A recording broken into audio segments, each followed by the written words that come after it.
Alright, so that was Kujikiri that I have been practicing for years now. Like daily for years now, I've been doing Kujikiri, and the main it is magical because it is what the ninjas did to manipulate, alter, and change reality, or what it seemed like to the people that were experiencing them, because they were doing supernatural things, and that was because they were able to make the mind-body connection. The supernatural, the natural realm, which is all what is in speculation about, like, what reality is about, and whether it's material, immaterial, what science is saying is that it is this basically leaving out the whole mental realm, which is where we experience dreams, OBEs, NDEs. It's the realm of the soul. It's a dimensionless, like, reality that is actually in accordance with this three-dimensional realm in a six-dimensional cosmological universe, which is the same thing as Solomon's seal, like, as above, so below, and understanding that there is this world, and then there is definitely another world, that science does not acknowledge. That, as we go on into like later, into time here, and things are proven wrong, religions are falling apart, things are breaking down, that's going to lead to the truth, which is illumination. And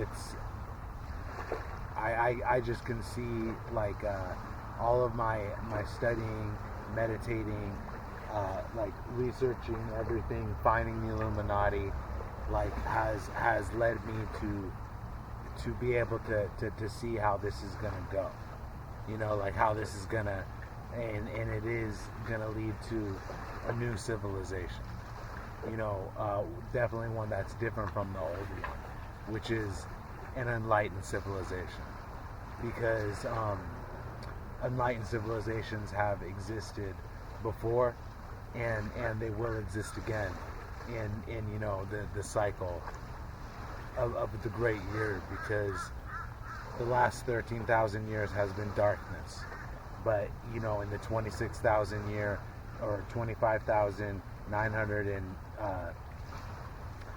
I think it's 62, I don't know, but it's 26,000 years, like, the next 13,000 years is the age of light, and the Illuminati are definitely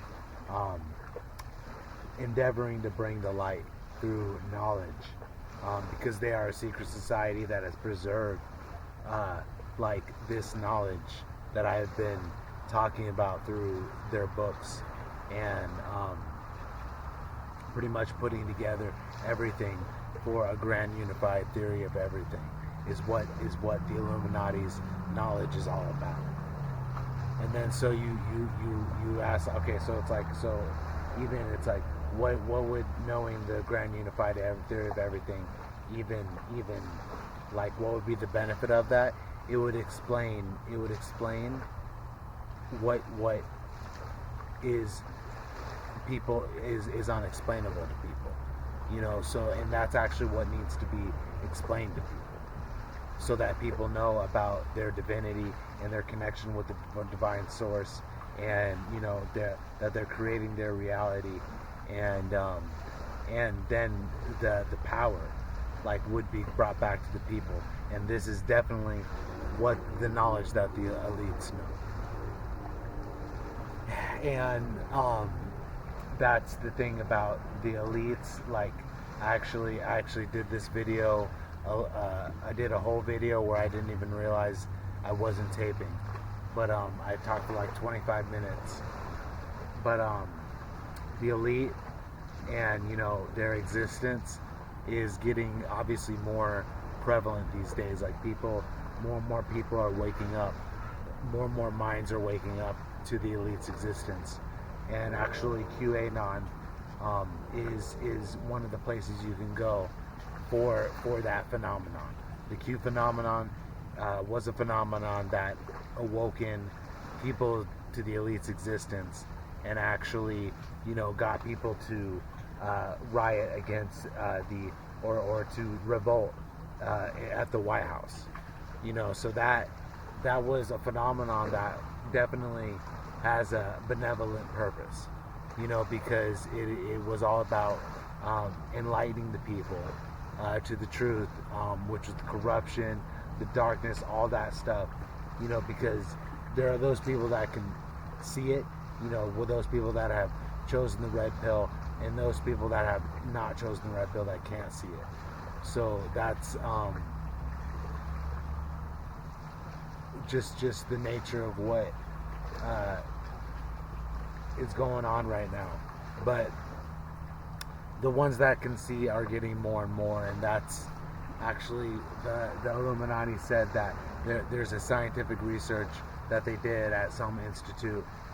They name it that, you know, it only takes 10% of a population or whatever to change the rest of the minds, you know, of something believing one way to change the mind. So of the whole rest of the society and population. So that is what we're inevitably getting to, is you know, about 10% of the world knowing about you know, the very deep you know, iceberg of the truth. Because, you know, when you talk about it, you only get to the tip of the iceberg once you choose the red pill. But, you know, you can't get overwhelmed, and you just have to take it day by day. And that's what I have been able to do, is formulate a way of being able to, like, comprehend all this knowledge with and also an individual practice, you know, of my craft, of what my craft is. And you know, that has Freemasonic you know, teachings in it, because it is all about developing your craft, you know, what you are, your skills are, and then understanding the universe through your skills, and then laboring with your skills. Like, that's what the craft is all about. And you know, my craft, part of my craft, you know, because you in life, you go through growth by degrees. Like, Manly P. Hall gave a lecture entitled Growth by Degrees, and it's talking about, you know, the degrees of masonry, and how it's all about growing in knowledge through the degrees, which is what the degrees are all about. And that's why it starts out as an entered apprentice, like, which is you know, the first degree, because you know, in Freemasonry, the first Masons, you know, learned the secrets of the universe and stuff through Masonry and building and understanding it, and linking it with the universe and the source and the creator. And then the secrets were contained in mysteries and allegory through the degrees. Like, that's just what Masonry was all about.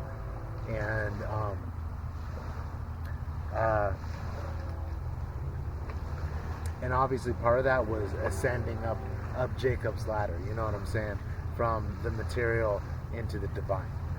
You know, that, like, ascending is the secret. how we're looking to ascend, get to the next level, like because this is like this reality is, it's an entrapment of souls into a physical existence by the Demiurge, which is Rex Mundi, or the creator, it's Satan, and Satan rules the world actually through Abraham, through the old world order, and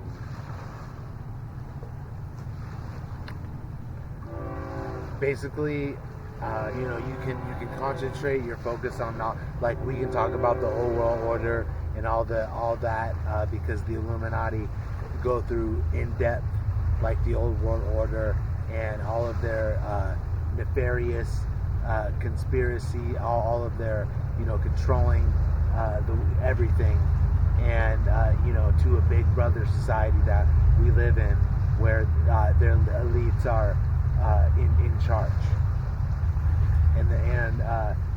and the people don't have a say,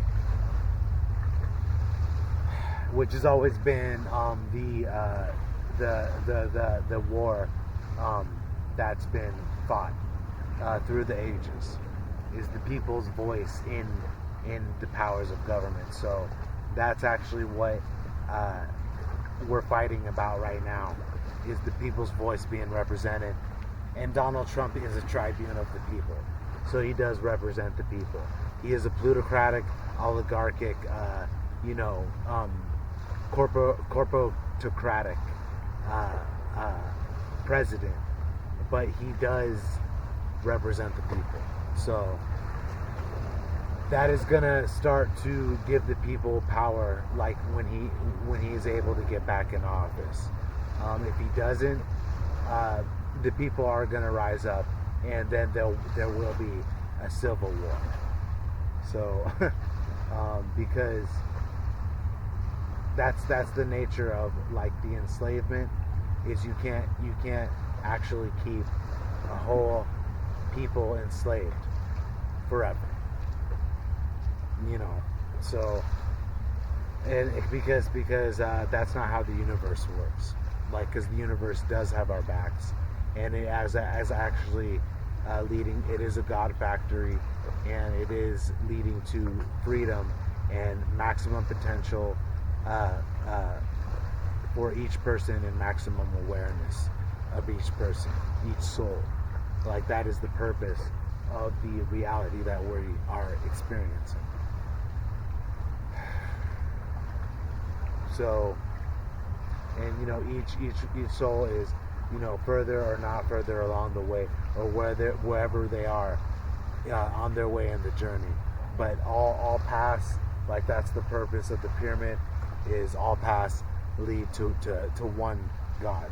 Like, it doesn't matter what it is, there's only one God, true God, that it all leads to. And the Illuminati actually reveal that true God as Abraxas.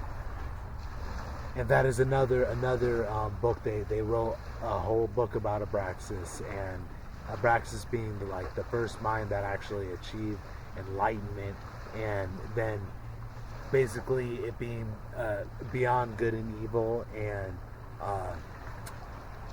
that's when you find out about the truth, you get led beyond the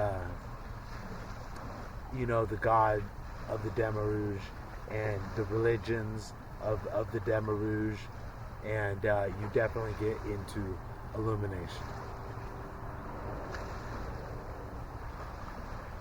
So I am going to continue in the book that I was reading, Can You Hack the Mind of God? And Who Are the Lucids?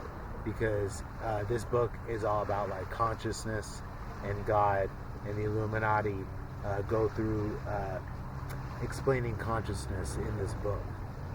So in dreams and OBEs and NDEs, and explaining the unexplainable, grasping the ungraspable, knowing the unknowable, like that is what the Illuminati are doing. So this is called the Oneironauts Memorandum. Oneironauts are conscious travelers in dreams. They are lucid dreamers. Some Oneironauts can engage in telepathic lucid dreaming. They can exist within the dream of another. They are popularly known as dreamwalkers. Dream telepathy is extremely rare, so few are skilled in the art. So first of all, like about being an Oneironaut, I am definitely an Oneironaut because I, can remember my dreams. I've appeared in other people's dreams. I've been lucid in my own dreams, and that leads to lucid waking, which is another booklet written by the Illuminati that is all about waking up in the dream. So the more you're able to be lucid in your dreams, the more you're able to be lucid in your reality.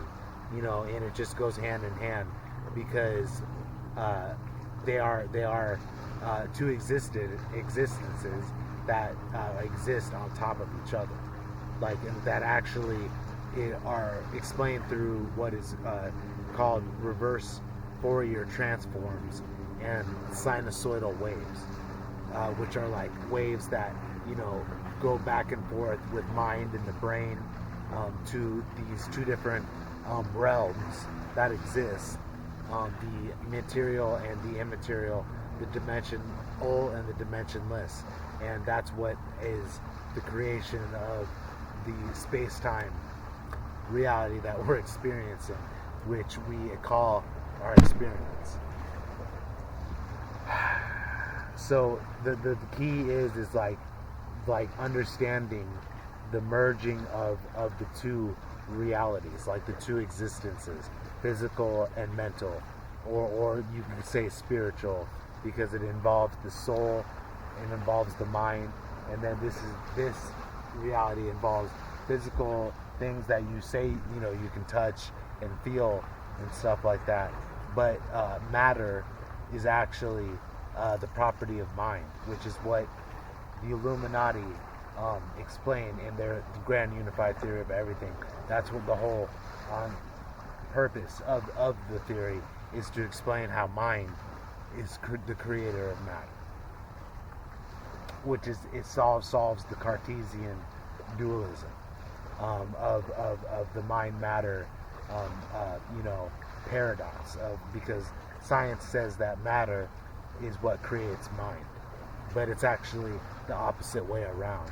And that is obviously a new paradigm that is naturally overtaking science right now, because people, as consciousness is waking up, people are asking questions about what is going on, what is reality, what is atoms, consciousness. It's all getting questioned right now, and there's an awakening happening right now. And that inevitability is actually us awakening up to that we are God, and that not only does God, like people believe in God, but which is like a higher source, a higher intelligence, a divine, something looking out for the greater good. That would be the definition of God. Not only people believe in that, but it's inevitable that exists, since the purpose of the universe is creating gods, like actual creators. So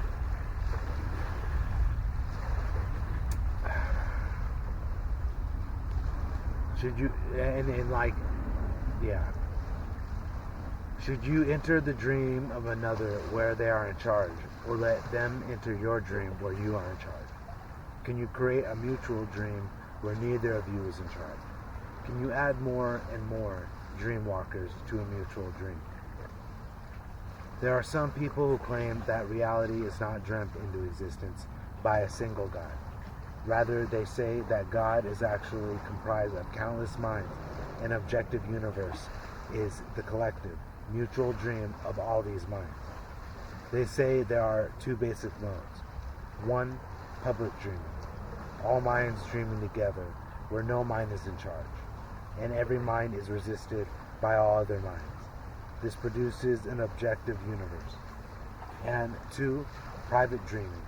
Each mind dreams entirely on its own and meets no resistance. This produces a purely subjective, solipsistic universe for each mind. In this view, a person is either in a public dream mode when they are awake, or private dream mode when they are asleep. And all they ever do is switch between these two dream modes. One objective, public, and one subjective, private. The private dream world is usually a distorted, lurid, and emotional reflection of the public dream world, the real, objective universe.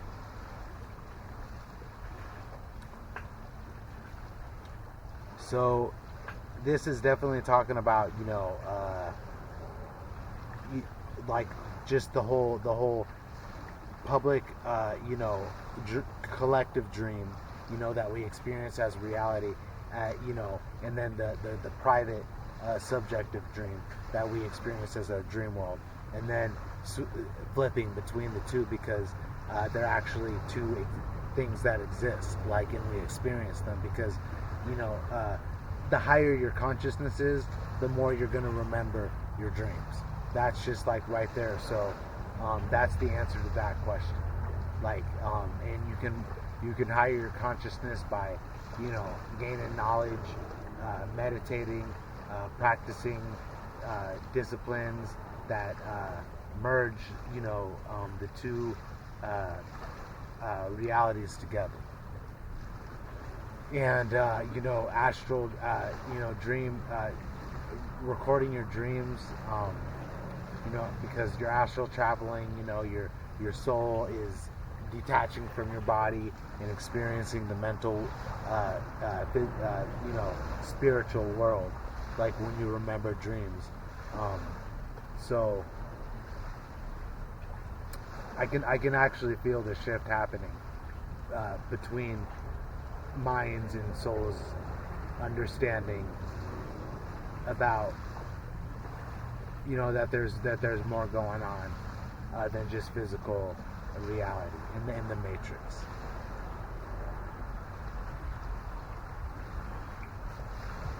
And each person is definitely dealing with that in their own individual way. And I'm just lucky that I've been able to be awakened before all this breakdown was happening, in 2012, so I could prepare myself in my mental and spiritual, physical, emotional, being to be able to get through this awakening right now. So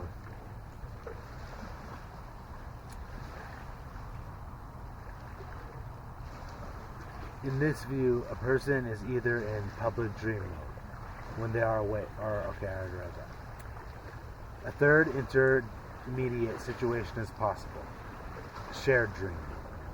If all minds are involved in the shared dream, that's equivalent to the objective universe. If no minds are involved, there's no dream. If there's only one mind involved, then that's a non-shared private dream. So this is talking about people obviously sharing a dream, and gathering behind an idea that can collectively be believed, and that's obviously what they've done is disconnect us with the beliefs, the different religious systems, philosophical, scientific. It's all just everybody is in a different belief. But illumination is actually the answer to all that, because it says that anyone can become God, and then be the creator of their reality, and we can collectively create a reality where we are not enslaved, which is what this experience is all about. Is we got to come together to will something different, into existence, because we are divine and we're we are getting treated like we are wretched creatures with the systems that have been in charge of us, that have just caused war and enslavement, and people, and the worst financial crises, because the elite, that, it's all been about supporting the elite, and just in their support, and to extreme detriment of the people. So it's definitely time for people in my generation to wake up. It's time for the older generation to know what's been going on, and then it's definitely time for the younger generation to start a revolution. You know what I'm saying? And get off it's time to get them, that's what I'm saying. Is this not like a younger? There's going to be very few younger people listening to my work, but this is the most important thing for them to hear, because it leads to their freedom and not their enslavement. So I'm actually a time traveler saying this, because I know this work is going to be on the internet, and people are going to have access to it in the future, and 10 years from now, people are going to get this and they're going to be like, dang, he saw what was coming, and I'm definitely with him.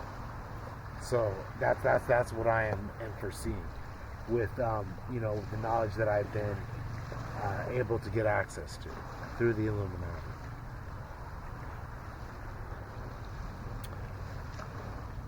A shared dream typically involves no more than 100 minds, and usually just a handful.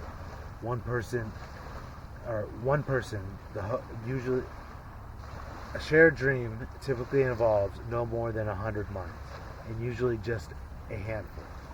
One person, the host, may invite others into his dream, or others may break into his dream by a serendipitous means for a nefarious purpose, such as influencing or probing his mind via his unconscious dreams. Alternatively, a group of people may agree to construct a collective dream space. No one is hosting, and it's totally different from a hosted event. It's an elaborate version of an egregor, a group thought form.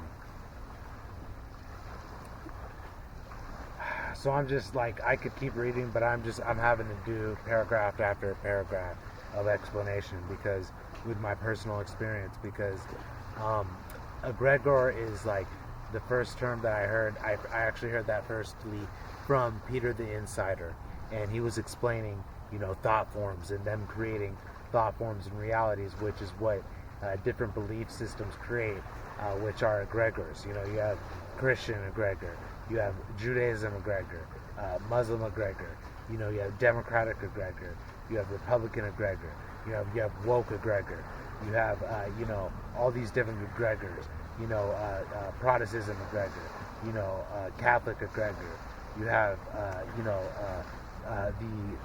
the Jehovah's Witness. You have all these different egregors, which are just thought forms that have been created, and everybody. The freedom is the freedom from all those different thought forms in egregors. So, they're talking about dreams, shared dreams with hundreds of minds being involved in the shared dream. All thinking one way. That's powerful, and we need to be able to be on that level. That's what is going to be able to advance us to the next level, is when we start having a shared dream. And that shared dream actually should be that. It is. We do actually have a shared dream. Is our freedom, and that freedom is going to come through the government being replaced by a meritocracy. And Donald Trump is definitely key in getting the voice of the people heard in the places of power, because that's what the tribunes of people were doing in the Roman times, but they were being killed, and the elite didn't like that. So it's the same thing, and nowadays. But Donald Trump is literally, he is a plutocratic oligarchic, very, he is standing up for the people. So, and the elite are not liking that, so that's why we're seeing all this craziness that's happening with Donald Trump, and they're trying to assassinate him and stuff, do all these, lawsuits and stuff. It's crazy, but because he actually represents the people, and when he gets in, it's going to be a new world order, and that's what I'm saying is actually people need to get behind Trump. That's what was the problem in the last election is he didn't have people that were truly backing him, like strong people. But that's what's happening. Times he's actually getting people behind him, and then there's going to be the deep state's going to be replaced with people that are of the people, like tribunes of the people. So this is what I see happening in America with Donald Trump's election. And if he doesn't get elected, there will be a civil war. And so those are the two. What I see is he's either civil war or revolution and freedom for the people, like the instillment of the people. Theron Dunn gave 4 definitions for an egregor. 1. An energized astral form produced consciously or unconsciously by human agency. In particular, a strongly characterized form, usually an archetypal image, produced by an imaginative or emotional energies of a religious or magical group collectively. Or B. An astral shape of any kind, deliberately formulated by a magician to carry a specific force. 2. From a Greek word meaning watcher, a thought form created by will and visualization. A group egregor is a distinctive energy of a specific group of magicians who are working together, creating a building the same thought form or energy form, and a symbolic pattern that has served as a focus for human emotion and energy will build up an egregor of its own over time. And the more energy that is put into such a pattern, the more potent the egregor that will form around it. The gods and goddesses of every religion, past and present, are the centers of a vast egregor charged with some specific kinds of power. This power is defined by and contacted through the traditional symbolism of the deity in question. 4. An egregor is an angel, sometimes called watcher. In Hebrew, the word is and a concept that appears in the Book of Enoch. Thus, Iram, the city of Nephilim, is again linked in the Book of Enoch, since the Nephilim, according to that book, were the sons of the Iram, the egregors.